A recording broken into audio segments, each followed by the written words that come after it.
ચલો આપણે જે ચેપ્ટર નંબર 3 છે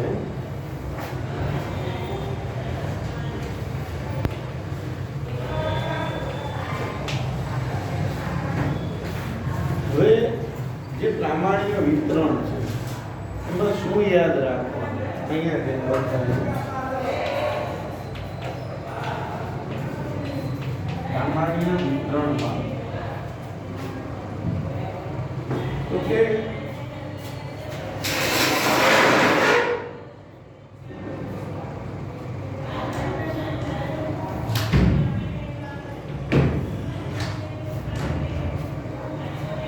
આજે કુલ ક્ષેત્રફળ છે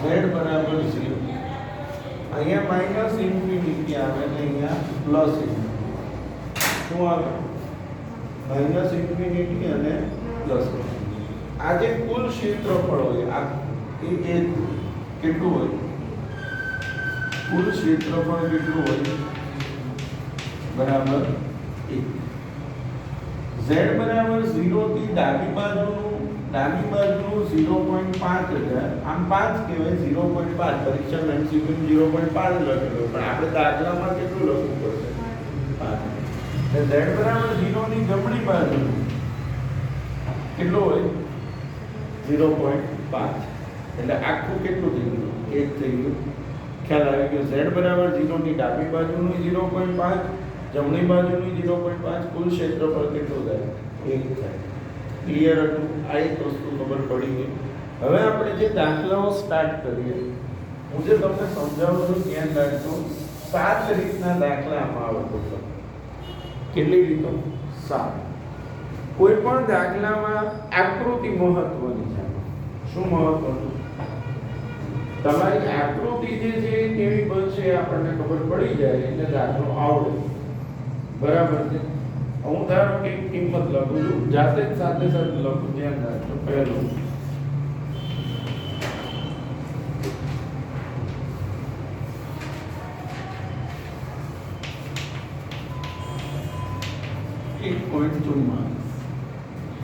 બરાબર કેટલા છે 1.44 હવે પહેલા અહીંયા જે નાનો આકૃતિ દોરી આપણે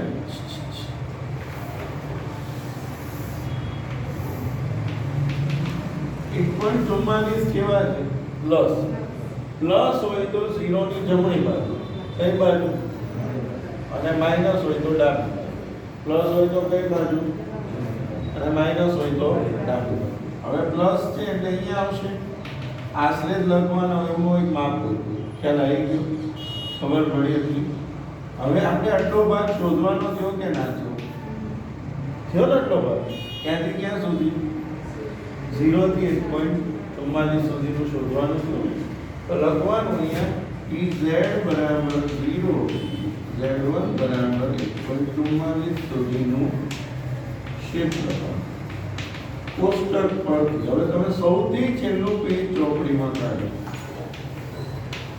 સાવ છેલ્લે ત્યાં કોષ્ટક આપેલું છે કોષ્ટકમાં પહેલી બે સંખ્યા પહેલા z જો પહેલા સૌથી ઉપર પહેલું શું છે z છે એ z ની લાઈન આખી નીચે જાય જો 0.0 0.1 એવું છે ને એમાં પહેલી બે સંખ્યા હંમેશા જોવાની કઈ બે સંખ્યા પહેલી શેમાં જોવાની z કેટલા છે અહીંયા 1.44 છે તો એમાં કેટલા જોવાના પહેલા 1.4 ચલો 1.4 જોઈ લીધા ખ્યાલ આવી ગયો એટલો પહેલા હવે ઉપરની લાઈન સૌથી જો એમાં જો 0.01 0.02 એવું છે ને તો એમાં તમે 0.04 હશે જો 0.42 હવે એ બંને ક્યાં મળે છે 42 51 શું કર્યું કિશન જો અહીંયા તમે 1.4 જોયું આમાં 1.4 જોયું આમ સર આ 1.4 અહીંયા જોયું ઉપર અહીંયા જે 0.04 નો ડિફરન્સ છે અહીંયા આવશે તો આ જે અહીંયા જે ભેગું થાય કે ના થાય એક ભેગું કેટલી જગ્યા 42 51 ખ્યાલ આવી ગયો તો જવાબ શું આવ્યો 42 51 आकृति खबर पड़ेगी बराबर। बीजू t माइनस 2.43 થી 0 કેટલા લખ્યા છે માઇનસ 2.43। ચલો માઇનસ 2.43 એટલે કઈ બાજુ આવશે આ બાજુ આવશે ખ્યાલ આવી ગયો। હવે ત્યાંથી 0 એટલે આટલો ભાગ શોધવાનો ને આટલો ભાગ થયો કે ના થયો થયો આકૃતિ ખબર પડી કે ના પડી ખ્યાલ આવી ગયો। તો હવે શું લખીશું અહીંયા z1 બરાબર માઇનસ 2.43 થી z બરાબર 0 સુધીનું ક્ષેત્રફળ કોષ્ટકમાં જોતા ચલો 2.43 ની કિંમત લો 2.4 જો અને એમાં 3 પછી લાઈનમાં 49 બરોબર બેટા અંકિત 2.43 મળ્યું કે ના મળ્યું પેલા 2.4 જો 2.4 એમાં 3 49 શું આવશે 0.4925 એટલે માઈનસ હોય એટલે કઈ બાજુ હોય ડાબી બાજુ એટલે અહીંયા શું જવાબ આવ્યો 0.4925। ત્રીજું માઈનસ 1.27 થી 1.64 माइनस 1.27 થી प्लस 1.64 माइनस 1.27 અહીંયા આવશે થી પ્લસ 1.64 એટલે અહીંયા આવશે એક માઈનસ છે અને એક પ્લસ છે એટલે આકૃતિ પહેલા આવી ખબર પડે હવે શોધવાનું શું અહીંયાથી અહીંયા સુધીનું તો આટલું પહેલા જ્યારે આ વચ્ચે આવે એટલે પ્લસ કરવાનું શું કરવાનું એટલે આટલું પ્લસ આટલું પ્લસ આટલું એટલે આકૃતિ ઉપરથી સમજો આટલું વત્તા આટલું એટલે પહેલા લખવાનું શું z1 થી 0 વત્તા 0 થી z2 શું z1 થી 0 વત્તા 0 થી z2 હવે એ લખતા તમને શીખો આમાં આ વસ્તુ શીખજો હવે આ રીતે જ આપણે લખીશું ક્યાંથી ક્યાં સુધીની કિંમત શોધવાની છે z1 થી z2 સુધી ક્યાં સુધી બરાબર z હંમેશા વચ્ચે હોય કોણ વચ્ચે હોય ગમે ત્યારે કોણ વચ્ચે રાખવાનો z હવે z વચ્ચે રાખ્યો તો પહેલા કોણ આવે z છેલ્લે કોણ આવે 0 પ્લસ હવે ક્યાંથી શરૂ થશે 0 ક્યાં સુધી z2 સુધી ખ્યાલ આવ્યો લખવાનું શું 0 થી z2 વચ્ચે કોણ આવે z હવે z1 ની કિંમત શું છે માઈનસ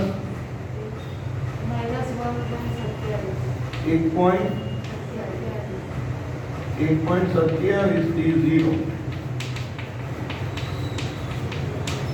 0 થી 1.2 ચલો 1.27 ની કિંમત લો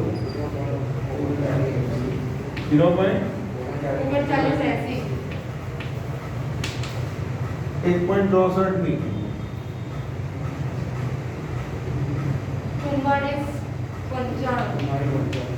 44 બંનેનો સરવાળો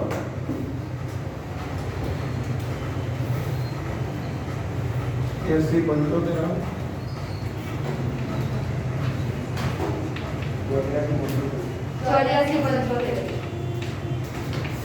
બરાબર ખ્યાલ આવી ગયો બધાને આ ત્રણેયમાં શું કર્યું એ ખબર પડી બરાબર છે ચલો અડધો લખું છું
ચલો હવે ત્રણ રીતો આપણે સમજો બેટા. કોઈ પણ દાખલો આપણે હજી તો ચેપ્ટરનો દાખલા અંદરના નથી શરૂ કર્યા. આ બેઝ છે. કોઈ પણ દાખલો તમે ગણશો ને છેલ્લે રીત તો આ જ આવશે.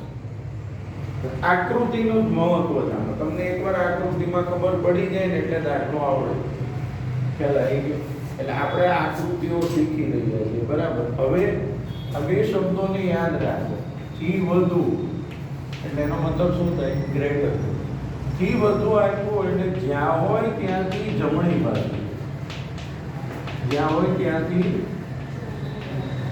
જમણી બાજુ. અને થી ઓછા તો જ્યાં હોય ત્યાંથી ડાબી બાજુ. આ બે વાત તો યાદ રાખી લો એટલે તમારું બધું આવી ગયું. ખ્યાલ આવી ગયો? હવે એક કિંમત તો અહીંયા z ગ્રેટર ધેન 1.64. મેં શું લખ્યું છે અહીંયા? z ગ્રેટર ધેન કેટલા લખ્યા છે? 1.64. હવે જો આની આકૃતિ બનાવી પહેલા. z બરાબર આ કેવો છે? પ્લસ. પ્લસ એટલે ક્યાં આવશે? અહીંયા આવશે ને. હવે અહીંયા ગ્રેટર ધેન એટલે શું થાય? વધુ. વધુ એટલે કઈ બાજુ? અહીંયા હતા એનાથી વધુ એટલે આટલો ભાગ. ખબર પડી? આ ભાગ શોધવાનો. આખો ભાગ કેટલો હોય? 0.5. એમાંથી આટલો ભાગ શું કરી દઈએ? બાદ. તો આટલો ભાગ મળે જ ના મળે. ખ્યાલ આવ્યો? આ આખું હોય એમાંથી આટલું શું થઈ જશે? માઇનસ. તો જેટલો ભાગ મળશે તો લખાશે શું? જો લખીએ તમે જે વિચારો ને જ લખવાનું છે. એટલે તમે વિચારો તો એ લખી શકશો. 0 થી ક્યાં સુધી? 0 થી ઇન્ફિનિટી. 0 થી આપણે શું વિચાર્યું? આ આખો ભાગ એટલે શું થાય? 0 થી ક્યાં સુધી? ઇન્ફિનિટી. તો લખાઈશું 0 થી ઇન્ફિનિટી. મેં શું કીધું? વચ્ચે કોણ આવે? z વચ્ચે આવે. 0 ને ઇન્ફિનિટી માઈનસ આટલો ભાગ. એટલે હવે શું લખવાનું? 0 થી z1 થશે. વચ્ચે કોણ આવે? z આવે. ખબર પડી? હવે કિંમત મૂકી દો. પહેલા આનો કંઈક લખીએ. 0 થી ઇન્ફિનિટી અને z1 કેટલો છે? 1.64. ચલો 1.64 ની કિંમત જો પાછળ. આખું તો 5000 હોય. 1.44 તો બાદ કરીએ. 0.0505. ત્યાર પછી આ ચોથી આકૃતિ નહીં. હવે પાછું z ગ્રેટર ધેન -1.34. શું છે? z ગ્રેટર ધેન કેટલા છે? -1.34. ચલો -1.34 કઈ બાજુ આવશે?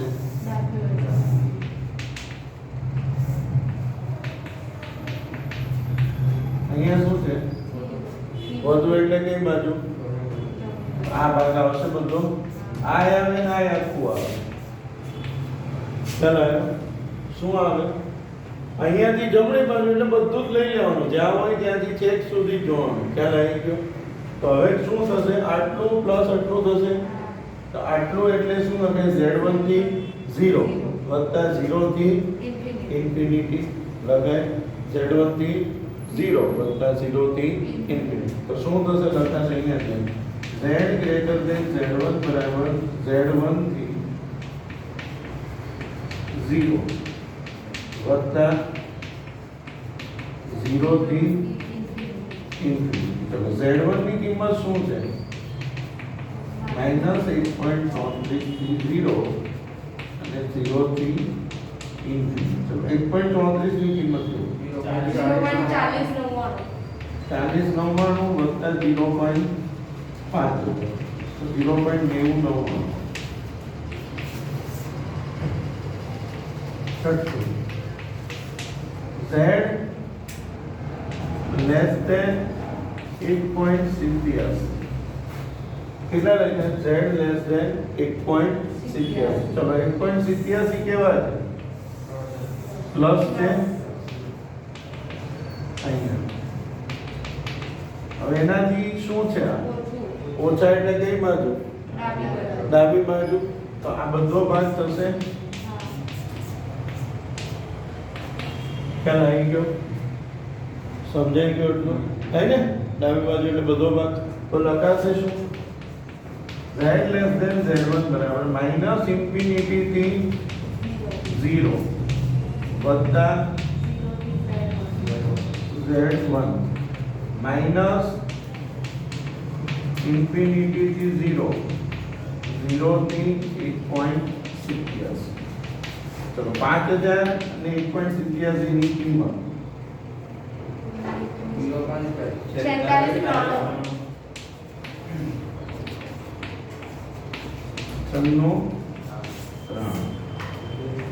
7 T Z less than -1.47. चलो -1.47 Z बराबर 0 Z1 કેટલા? 1.47 એનાથી ઓછા. ઓછા એટલે કઈ બાજુ? ડાબી બાજુ થાય ને? તો આટલો ભાગ શોધવાનો છે. તો આ આખામાંથી આટલું શું કરવાનું? બાદ. તો જ આટલો ભાગ મળે ને. તો આખું એટલે ક્યાંથી? ઇન્ફિનિટી થી ક્યાં સુધી? 0 સુધી. માઈનસ શું કરવાનું? Z1 થી 0. ખ્યાલ આવી ગયો? બરાબર. તો શું લખાશે? બરાબર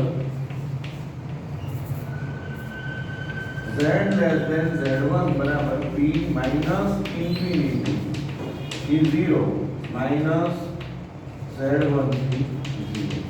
ચલો ઇન્ફિનિટી થી 0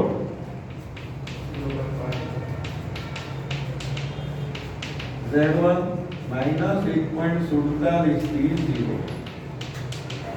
ચલો 5000 minus 1.47 ની કિંમત 0.42 કેટલા? 42 બાદ કરો.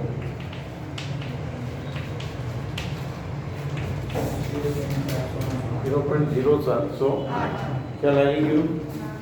કેટલા દાખલા ત્યાં ટોટલ? 7 થયા ને? આમ રીતો કેટલી થઈ ગઈ? 7.